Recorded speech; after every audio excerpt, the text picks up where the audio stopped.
गुरु ब्रह्मा गुरु विष्णू गुरुर्देवो महेश्वरा गुरु साक्षात परब्रह्म तस्मै श्री गुरवे नमः.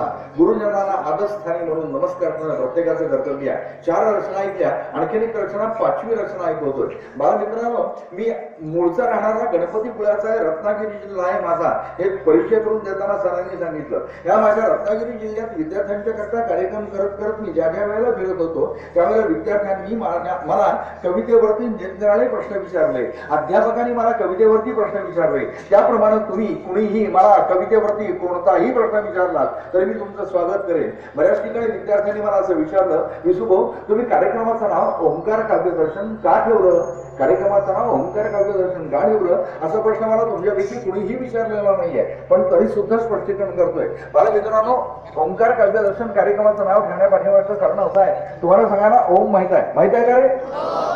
ओम माहित आहे का? पण या ओमचा विग्रह केला, ओमची फोड केली तर ओम मध्ये काय मिळतं हे माहित आहे का? नाही माहिती. ओमचा विग्रह केला, ओमची फोड केली की ओम मध्ये आपल्याला 3 अक्षरं मिळतात. कोणती कोणती अक्षरं?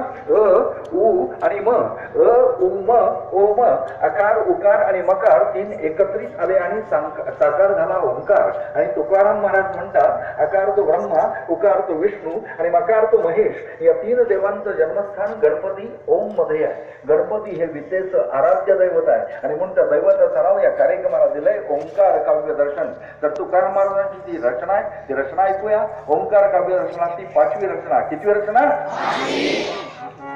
ओंकार प्रधान रूप गणेशाचे, हे 3 देवांचे जन्मस्थान.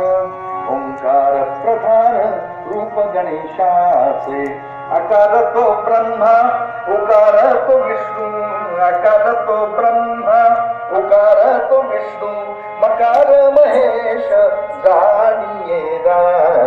ओंकार प्रधान रूप गणेशाचे, ऐसे 3 देव जेथुनी उत्पन्न, सोहा गजानन माय बापन.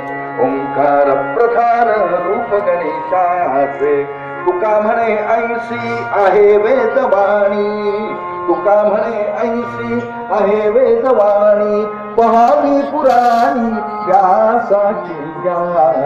ओंकार प्रधान रूप गणेशाचे. म्हणून कार्यक्रमाचं नाव ओंकार काव्य दर्शनाचं ठेवलं. किती रचना ऐकल्या? किती रचना ऐकल्या? तुम्ही आतापर्यंत 5 रचना ऐकल्या. त्याप्रमाणे तुम्ही सगळ्यांनी लहानपणापासून कवितांचा अभ्यास केलाय. केलाय का?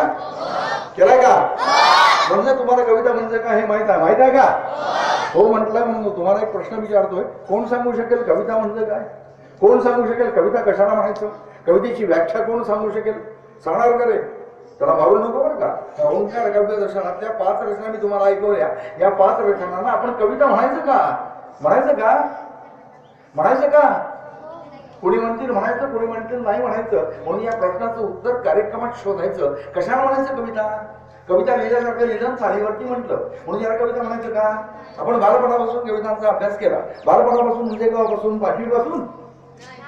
5वी पासून का? त्याही पूर्वीपासून. मग 1ली पासून का? नाही, त्याही पूर्वीपासून. मग 12वाडी पासून का?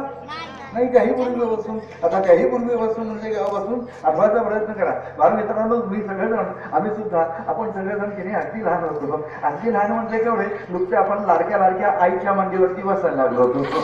आणि आईच्या मांडीवरती बसायला लागलो त्यावेळेला आपला गाण्याचा पहिल्यांदा संबंध आला. प्रत्येकाचा पहिला गुरु आहे आई. पहिला गुरु आहे आईचं नाव तरी मोठा घ्या. पहिला गुरु आहे आई. आपल्या पहिल्या गुरुनं आपल्याला गाणं शिकवलं. हे तुमच्या आईने तुम्हाला गाणं